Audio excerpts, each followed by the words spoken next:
Nous sommes ici dans Luc chapitre 9, verset 60. Je prends même à partir du verset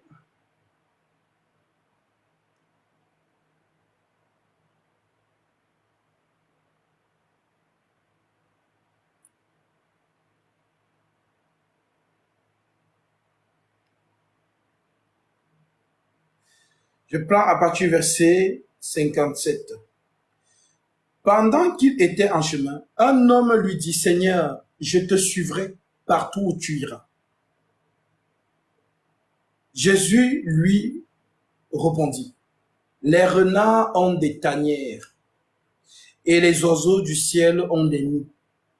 Mais le Fils de l'homme n'a pas un lieu où il puisse reposer sa tête. Donc, je n'ai pas de maison.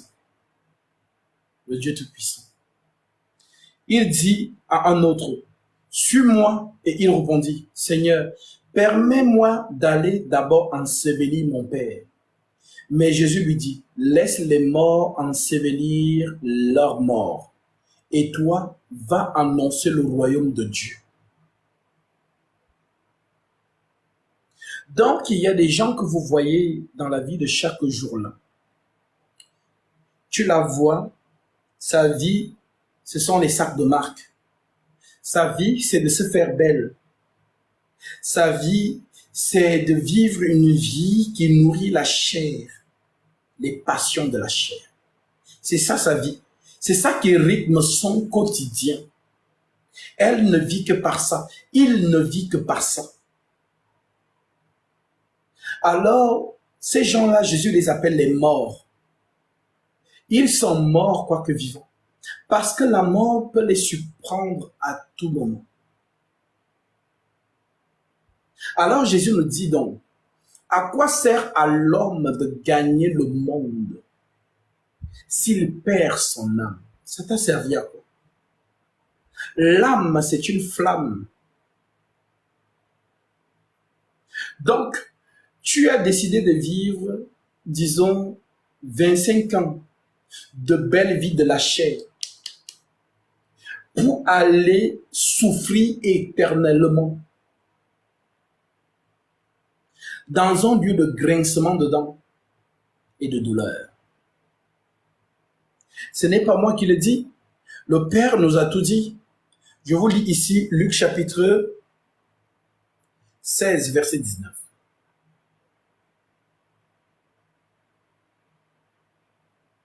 Luc 16, verset 19. L'Écriture dit, il y avait un homme riche qui était vêtu de pourpre et de fin lin, et qui, chaque jour, menait une joyeuse et brillante vie. C'est Jésus qui parle. Hein? C'est lui qui donne cette parole.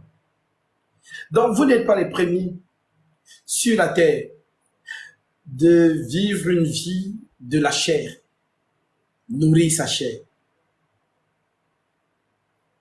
Vous n'êtes pas les premiers. Car la prophétie nous dit dans 1 Timothée 3,16, le livre d'An Timothée, l'Écriture dit, 1 Timothée 3, verset 3. Alors, 2 Timothée, chapitre 3. Sache que dans les derniers jours, il y aura des temps difficiles, car les hommes seront égoïstes, amis de l'argent, fanfarons, hautains, blasphémateurs, rebelles à leurs parents, ingrats, irreligieux, insensibles, déloyaux, calomniateurs, intempérants, cruels, ennemis de gens de bien, traîtres, emportés, enflés d'orgueil, aimant le plaisir plus que Dieu. Aimant le plaisir plus que Dieu. Oui. Ayant l'apparence de la piété, mais régnant ce qui en fait la force. Éloigne-toi de ces hommes-là. Alors, Jésus nous dit donc, il y avait un homme riche qui était vêtu de pourpre et d'écarlate. Et chaque jour menait une joyeuse et brillante vie. Un pauvre nommé Lazare était couché à sa porte, couvert d'ulcères, et désireux de se rassasier des miettes qui tombaient de la table du riche. Et même les chiens venaient encore lécher ses ulcères. Le pauvre mourut, et il fut porté par les anges dans le sang d'Abraham. Le riche mourut aussi, et il fut enseveli dans le séjour des morts. Il leva les yeux, et tandis qu'il était en proie au tourment, il vit de loin Abraham et Lazare dans son sein.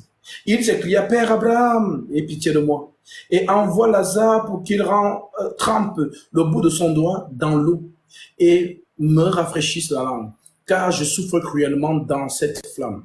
Abraham, donc il vous dit, et je souffre cruellement dans cette flamme. Abraham répondit, mon enfant, souviens-toi que tu as reçu tes biens pendant ta vie, et que Lazare a eu les maux pendant la sienne. Maintenant, il est ici consolé, et toi tu souffres. D'ailleurs, il y a entre nous et vous un grand abîme, afin que ceux qui voudraient passer d'ici vers vous ou de là vers nous ne puissent le faire. Le riche dit, je te prie, donc père Abraham, d'envoyer Lazare dans la maison de mon père, car j'ai 5 frères, c'est pour qu'il leur atteste ces choses, afin qu'ils ne viennent pas aussi dans ce lieu de tourment. Abraham répondit, ils ont Moïse et les prophètes, qui les écoutent. Et il dit, non, père Abraham, mais si quelqu'un des morts va vers eux, ils se repentiront. Et Abraham lui dit, s'ils n'écoutent pas Moïse et les prophètes, ils ne se laisseront pas persuader quand même quelqu'un des morts ressusciterait. Donc le Seigneur Jésus nous fait comprendre que toute personne qui vit par la chair, qui a pour importance la vie du monde, c'est une personne qui est morte. Donc, vous le voyez vivant, conduire les belles voitures, et ainsi de suite. Elle est morte, quoique vivant. Il est mort, quoique vivant. À tout moment, la vie va la surprendre. La mort va la surprendre. Voilà pourquoi les gens sont toujours étonnés. Ah, mais on l'a vu hier. Mais il est parti. Il est parti. Les gens vont dire paix à son âme. Mais qui vous a dit que son âme est à paix? Si tu n'es pas mort en Christ, ton âme n'est pas en paix. Les gens disent ça pour être poli. Mais c'est une hérésie. Soyez conduits par l'Esprit de Dieu. Ne voyez pas les choses comme monsieur et madame tout le monde. Une personne qui est morte en Christ, c'est cet homme. Il dit qu'il souffre cruellement dans cette flamme. Et Abraham, dont on dit, ce n'est pas Abraham le mari de Sarah. Parce que vous avez le cerveau. Donc, l'Abraham qu'on dit qu'on l'a vu avec Lazare, ce n'est pas le mari de Sarah. L'Abraham, là, c'est Jésus.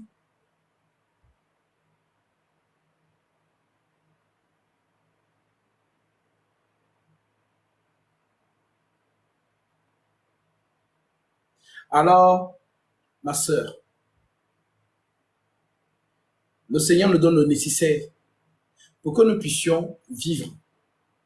Mais ne faisons pas de la vie ou des choses du monde l'objectif. Soyons comme l'apôtre Paul, qui nous a dit, je sais vivre dans la disette et je sais vivre dans l'abondance. Donc, dans les deux extrémités, je sais vivre. Je peux manger le caviar chez Alain Ducasse aujourd'hui. Demain, je mange le pain avec le sucre. Je me sens bien. Mais un riche du monde se retrouver avec le tapioca, c'est la folie. Il devient fou. Il fume pour oublier la souffrance. Mais les enfants de Dieu, les deux extrémités, nous sommes à l'aise. Que ce soit le pain avec le sucre ou le caviar avec le champagne et je ne sais pas quoi. Nous sommes à l'aise dans les deux extrémités. Paul le dit, je sais vivre dans l'abondance et je sais vivre dans la disette. La disette, c'est la pauvreté.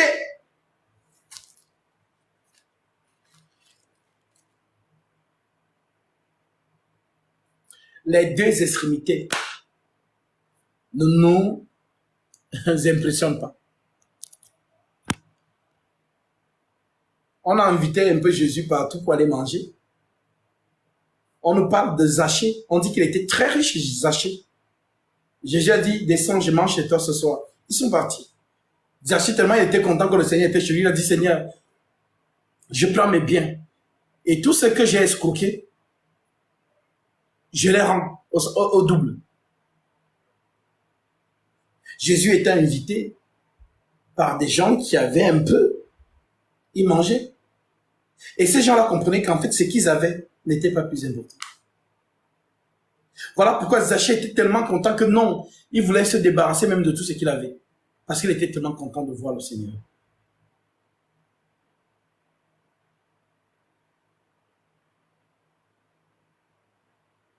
Oui. Alors les choses de la vie ne sont que secondaires. Si nous avons, gloire à Dieu, si nous n'avons pas, c'est-à-dire ce n'est pas notre objectif. Comme tous ces faux hommes de Dieu qui vont, oh non, qui vous disent, oh non, Dieu, je vois que non. Le Seigneur sait de quoi nous avons besoin. Il a tout mis dans sa parole. Il nous donne ce que nous avons besoin, autant convenable.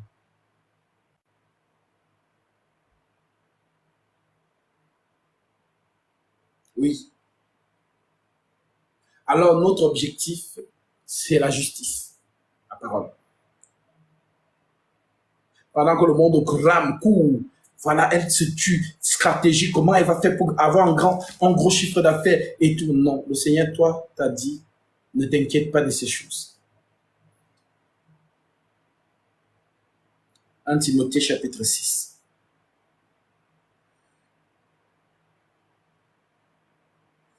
L'Écriture nous dit, au verset 3, si quelqu'un enseigne des fausses doctrines et ne s'attache pas aux saintes paroles de notre Seigneur Jésus-Christ et à la doctrine qui est selon la piété, il est enflé d'orgueil. Il ne sait rien et il a la maladie des questions oiseuses et des disputes de mots. D'où naissent l'envie, les querelles, les calomnies, les mauvais soupçons, les vaines discussions d'hommes corrompus d'entendement, privés de la vérité et croyant que la piété est une source de gain. C'est en effet une grande source de gain que la piété avec le contentement, car nous n'avons rien à emporter dans le monde. Et il est évident que nous n'en pouvons rien emporter. Si donc nous avons la nourriture et le vêtement, cela nous suffira. Comme je l'ai toujours dit, il y a des gens que s'ils ne portent pas un vêtement avec la griffe, il a honte de sortir. Si on lui demande ta montre c'est quoi, et qu'il sait que sa montre n'a pas de marque, il se sent petit. Voilà ce que Satan te fait croire dans le quotidien.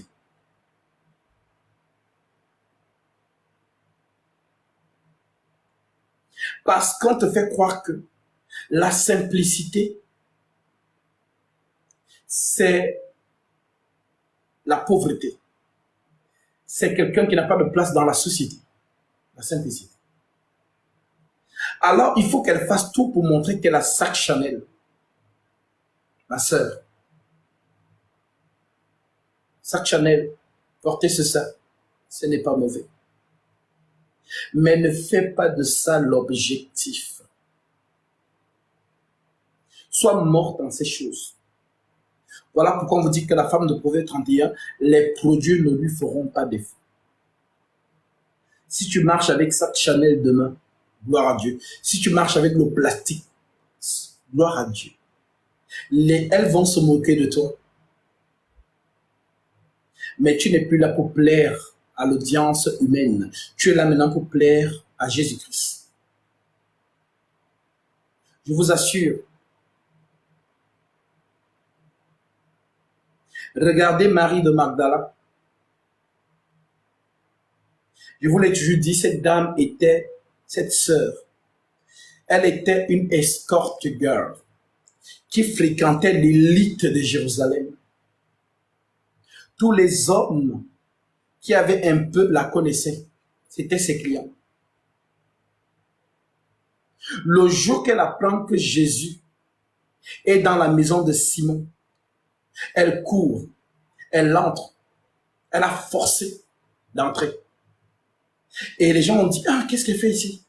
Si Jésus était vraiment un vrai homme de Dieu, il allait savoir que cette femme-là est une escorte girl. C'est une prostituée. Mais comme la femme là l'a touché, c'est un faux homme de Dieu. Il ne sait pas ce qu'elle femme, ce qu'elle fait en fait. Mais Jésus savait tout.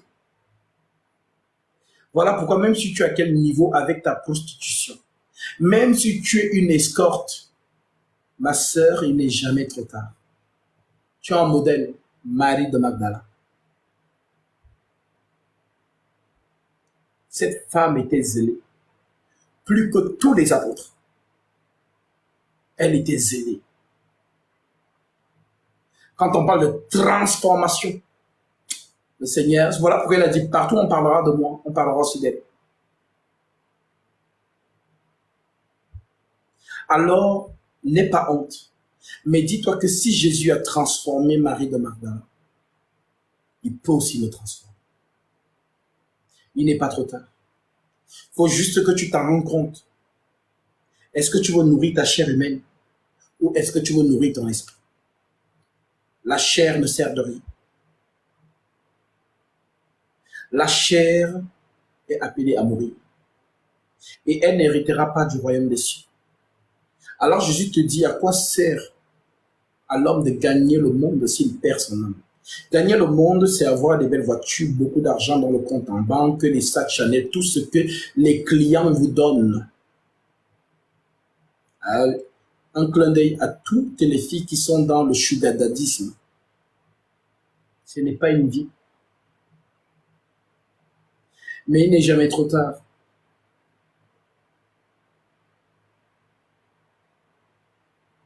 Il n'est jamais trop tard. Tu as un modèle, Marie de Magdala. Alors oui, nous allons lire, nous allons continuer.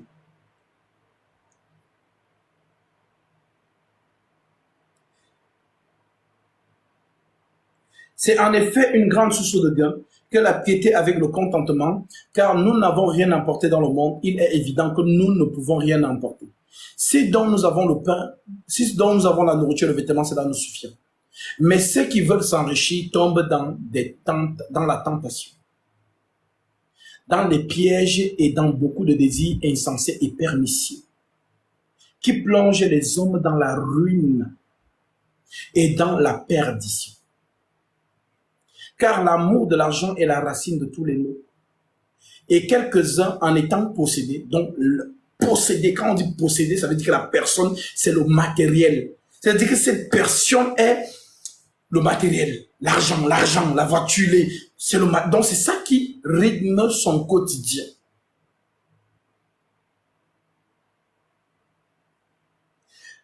Car l'amour de l'argent est la racine de tous les maux. Et quelques-uns, en étant possédés, se sont égarés loin de la foi et se sont jetés eux-mêmes dans bien de tourments. Alors,